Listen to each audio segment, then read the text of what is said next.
If you haven't heard already, the Armchair Historian team is working on a free historical strategy game, Fire and Maneuver. It's a PC game set between the years 1853 to 1871, meaning players can take command in conflicts like the Franco-Prussian War and even the Crimean War. You can follow development using our Discord link below, and you can play the game early by supporting us on Patreon. Learn more about Fire and Maneuver by checking out our Steam page below, and don't forget to wishlist. On a backwoods trail near the Kola River, a Soviet column trudges along. Dressed in bright reds and browns, the Russian soldiers stand out vividly against the endless dunes of white snow. Easy targets for the Finnish sharpshooters hidden in the pines. On the edge of the Mannerheim line, a Soviet conscript grips his rifle tightly, taking an increasingly ragged series of breaths to steady himself. He leaps from cover, scrambling to avoid a hail of bullets from his target, a Finnish machine gun nest. He and his comrades will take this position from the fascist lapdogs, where they will fall as heroes of the Soviet Union. In the ruins of what was once the city of Viipuri, a Finnish sergeant exhorts his men to press on. Orders and encouragement almost drowned out by the roar of distant Katyusha rockets. Hand in hand with their German allies to the south, the Finns will liberate their country from tyranny of Soviet oppression.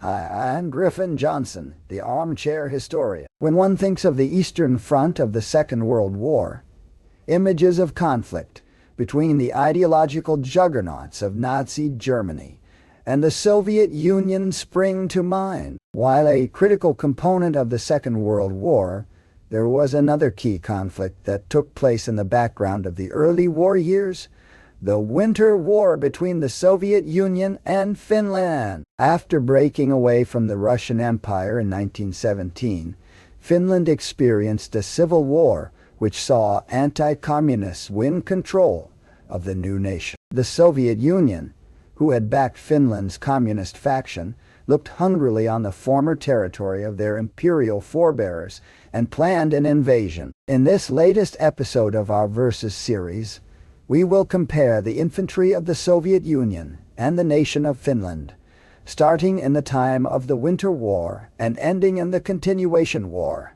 the Finnish campaign in support of Operation Barbarossa. When it comes to discussing topics like this, our researchers often find themselves having to sift through large amounts of data, ranging from after-action reports and technical manuals to personal interviews and soldiers' memoirs. For a long time, the secrets to learning how to interpret all of this information lay in the care of academia. But with Brilliant, perfecting your analytical abilities is now an option, no matter your background. Brilliant is a website and app that teaches you how to think like with a total of over 60 interactive courses. Brilliant visualizes concepts and lets you interact with them, and then it challenges you to apply those concepts and expand your understanding. Since officers in the Second World War needed a firm grasp of math to measure distances and coordinate fire at a distance, I recommend their Mathematics Fundamentals course, which has been updated with new interactive features, making learning more intuitive than ever. Start your journey now by visiting brilliant.org. Furthermore, the first 200 people to use the link in the description below get 20% off of their annual premium subscription. For this matchup, we will inhabit two distinct time periods.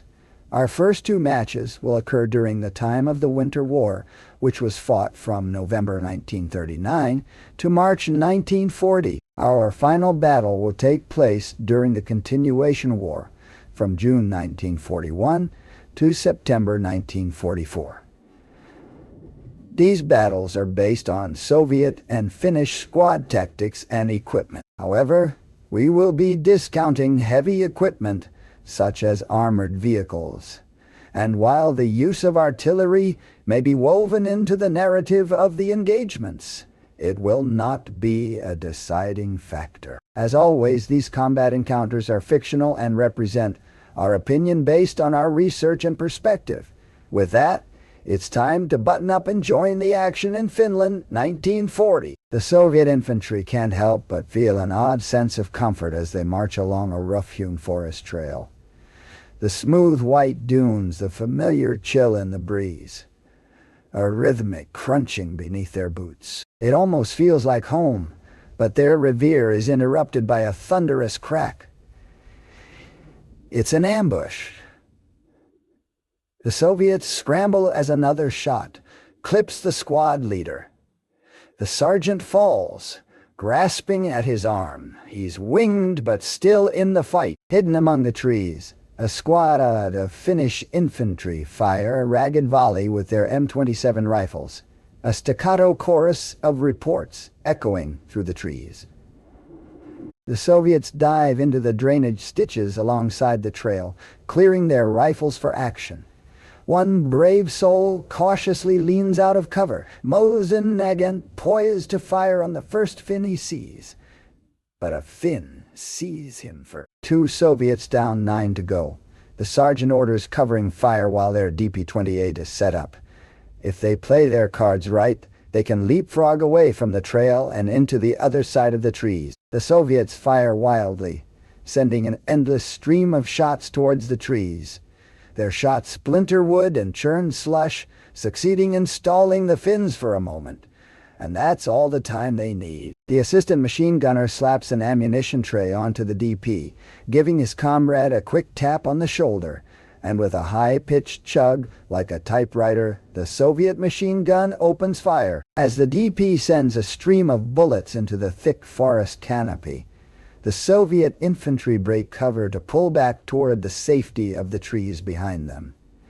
The Finns dig in, weathering the barrage. They've seen the Soviets' tactics before and know that their moment will come.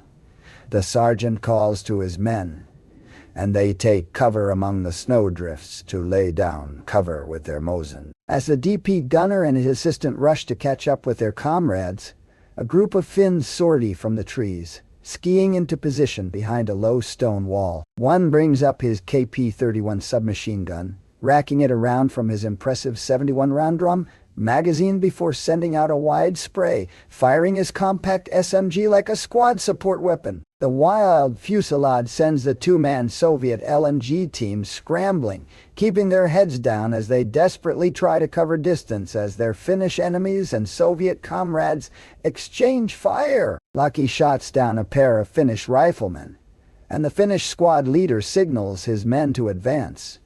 The Finns have the initiative, and they intend on keeping it. As the haggard LMG team catches up with the Soviet riflemen, the sergeant orders his men to make a break for the forest. The Finns quickly strap on their skis, flying from the forest to keep pace with their retreating foes. The Soviets make it to the opposite side of the woods, and the Finnish squad leader suddenly signals a halt. He knows the area. As the Soviets rush through the forest, looking back to ensure the Finns aren't following, they come upon a frozen lake. In their panic, they don't think to check the ice. What the hot lead of the Finnish infantry couldn't accomplish, the icy waters of the Kola River soon will. The Finns take the first match through their superior usage of guerrilla tactics and knowledge of the terrain. Especially in the early years of the Winter War, the Soviets deployed without winter clothing and camouflage, the reds, greens, and browns of their uniforms making them easy targets in the endless white of the Finnish tundra. Overconfidence and inexperience among Soviet officers would often lead to disaster, such as here when the Soviet sergeant thought he was saving his squad by pulling back into the trees, and instead sent his men into an icy grave. Of note is the Finns' use of skis at the conclusion of the match, reflecting their highly mobile disposition throughout the war. If the Soviets hadn't blundered upon a frozen river, it's likely the Finns would have overtaken them with their ski troops. With this match decided, let's see if the Soviets can eke out a win in a more conventional engagement. The Finnish army has been designed to make the fallen trees and rocks into barriers and shields for the Soviet enemies on the ground. These simple structures make it possible for our brave soldiers to continue to act flexibly and move from one position to another in response to enemy movements. It is an achievement that is impossible for France's complex concrete networks. As the first shells of the Soviet bombardment fall, the Commissar reminds the squad he's attached to of their dedication to the Soviet Union and their responsibility to their fellow workers. With the propaganda out of the way, the squad leader orders his men to charge. The Soviet conscripts fill the air with their famous war cry. A Finnish squad takes up positions in the trenches as the Soviets surge forward, opening fire with their rifles. They take cover behind rocks and fallen trees, stymied by a line of barbed wire strung among the debris of the forest. Their DP opens up on the Finnish trench, attempting to force the defenders' heads down, but it's quickly answered by a Finnish Maxim gun stationed in the bunker. A lone Soviet manages to cut through the wire, clearing the way for his fellows, only to be strafed by the Finnish KP-31. The Maxim has the Soviet machine gun well and truly suppressed, isolating the Russians between the trench and its field of fire. The squad leader orders his men the only way they can go: forward. Grenades fly at the Finnish trench, causing the Finns to scatter for cover. 3 fall in the shrapnel and explosions, the rest scrambling to retake their positions as the Soviets surge forward. The Finnish squad leader orders his men to pull back to the second trench line, and they withdraw under scattered fire from Mosin Nagants. The Maxim team hurriedly tries to pull out of their positions, but they're taken out by the Soviets. As the last of the Finns withdraw, the Soviets level their rifles and are engulfed in flames. The rearmost Finns pelt the trench with Molotovs, turning the dugout into a fire pit. The Soviet squad leader orders his surviving men to halt and is immediately set upon by the Commissar. As the Finns open fire with their rifles and SMG, the Commissar exhorts his charge forward for the glory and survival of the USSR. But the squad leader orders a withdrawal to a better position. The Commissar says this is unacceptable. They must attack. But the squad leader formally orders his men to reposition in the west in an attempt to flank the Finns. The Commissar draws his handgun. A frontal charge must be ordered to overwhelm the Finns while they're vulnerable, or else the Commissar will shoot the sergeant where he stands. Reasoning his odds are better in battle than in execution, the Soviet squad leader reluctantly complies. The Soviet rifles surge forward, circling around the flames as the Finns pick them off. Ironically, one of the first to fall is our friend the Commissar, and with the ideologue dead, the Soviet squad leader orders his men to cover. It's time to do the sensible thing: cut their losses and pull back. The Mannerheim line has held. It's 2-0 Finland after our first 2 engagements. The Mannerheim line was a source of great embarrassment for the Soviets, as the creatively laid out defenses of simple earthworks and scattered reinforced bunkers combined with the naturally inhospitable terrain to create a killing zone that would claimed many Soviet lives. Furthermore, the flexible defense used by the Finns enabled them to yield ground without fear of losing the overall integrity of their line. In this particular fight, the Soviets were hamstrung by their Commissar's insistence on a frontal assault, a tactic closely associated with the Soviets, though not as ubiquitous as popular media would have us believe. In reality, the Mannerheim line held out so well that it forced Soviet planners to fundamentally alter their goals in the Winter War, and ultimately allowed Finland to end the war by ceding territory rather than being totally annexed by the USSR. But this was not the last time the Soviets would face the Finns in battle. They would meet again in the continuation war, and it is here that we join our final battle, a door-to-door matchup in the streets of the Finnish city of Viapuri. Soviet and Finnish soldiers exchange fire from the windows of high-rises. The horizon dances with the flashes of artillery and columns of fire as they hit their marks. Rubble and bodies litter the streets. The Soviets have broken through to Viipuri, a key position along the Finnish defensive line, and are engaged in the brutal business of urban warfare. In the market square of Viipuri, Soviet troops have dug into the Round Tower, a historic fortification. Opposing them, a Finnish squad has taken up a position just across the street, trying to keep the Russians in place until reinforcements can arrive. Within the tower, a group of infantry prepare to sortie. These are common conscripts, though. This is a storm group. The Soviet troops embody our new strategy of active defense. They will be the key to the victory over the German fascist invaders and the Finns. These soldiers rely on machine guns and grenades, allowing the communists to attack when they should retreat and hold their positions. Unlike their fellow brothers, these conscripts are not obliged to pay attention to their commissar's orders or to comply with any kind of tough small-scale strategy. The men of the Soviet assault teams are experienced veterans, whose experience makes it possible to make a decision in a fraction of a second and to take action on their own initiative. The storm group pours from the side of the Round Tower, their DP opening up from the loopholes to cover them as they surge forward. The Soviets leapfrog from cover to cover, trading fire with the Finnish riflemen, but their PPShs are good for little other than suppression at this range. The Finnish squad leader has been outfitted with an additional 2 KP-31 SMGs, but their 3 submachine gunners hold fire until the Soviets close distant. Experience has taught them that the KP is many things, but a substitute for an LMG is not one of them. The storm group presses forward, the DP covering their advance as the Finnish riflemen attempt to pick them off before they can close. If the Soviets get into SMG range, the Finns would be facing the belching ends of the infamous burp gun. A lucky shot finds its mark on the DP gunner, silencing the LMG, but the storm group leader orders his men to rush as he deploys a smoke grenade, and in response, the Finnish squad leader orders his KP gunners to the front. The KPs pour bullets from their deep magazines, firing wildly into the smoke, and as a gentle breeze carries the acrid fumes away, the Finns stare down their sights at an empty street. The Finnish squad leader instinctively scratches his head. Where's the charge? The Finnish squad leader orders his men inside a building.